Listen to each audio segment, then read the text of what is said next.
বন্ধুরা চলে এলাম আরেকটা ভিডিও নিয়ে। কোনো রান্না বান্না দেখাবো না, জাস্ট হালকা ফুলকা দেখাবো কি রান্না করছি। এরপর শুধু খাওয়ান আর খাওয়ান, আমি শুধু খাওয়ার ভিডিওই দেখাবো, কারণ আমার খাওয়ার ভিডিও দেখতে ভালো লাগে। আমি অন্য মানুষেরটাও দেখি এবং নিজেরটাও নিজে দেখি। কাটা মাছগুলো আমি একদম মাখা মাখা করে ভুনা করছি। মায়ের জিজ্ঞেস করছিলাম যে কিভাবে রান্না করলে এই মাছটা মজা হবে। মা বলছে একদম টমেটো দিয়ে মাখা মাখা করে রান্না করো। তো যেই বলা সেই কাজ, আমি সুন্দর করে একটু ঝাল ঝাল করে মাখা মাখা করে এই মাছটা রান্না করছি।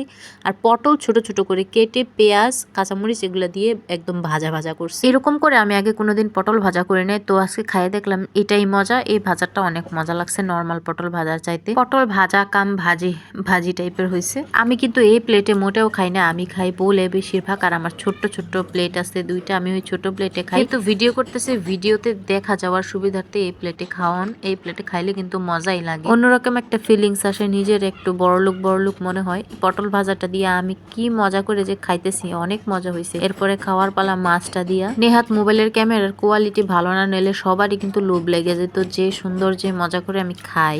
আমি ফ্রোজেন টমেটো দিয়ে এই মাছটা রান্না করছি। একটা সুন্দর টমেটো ফ্লেভার আসতেছে, মানে টকটক একটা ফ্লেভার। আর খাইয়ে দেখলাম যে আসলে এই মাছটা এত মজা হয়েছে, একদম নর্মাল ভাবে রান্না করছি কিন্তু অনেক মজা হয়েছে। বাই দা ওয়ে, আমার খাওয়া দেখে নাকি কিছু কিছু মানুষ ডিপ্রেশনে চলে যায়। তো যেসব মানুষ আমার খাবার দেখে ডিপ্রেশনে চলে যায় তাদের জন্য এক বদনা সমবেদনা। এইটা কিন্তু কোনো শো অফের কিছু না। এই খাবারটাই জাস্ট আমি দুপুরে খাইতাম। এটাই আমি একটু সুন্দরভাবে সাজুগুজু করে বসছি, প্লেটটাও সাজায় নিয়ে একটু ক্যামেরাটা অন করে বসছি। এটা কোনো শো অফ না, এটাই আমি খাইতাম দুপুরে নর্মালি।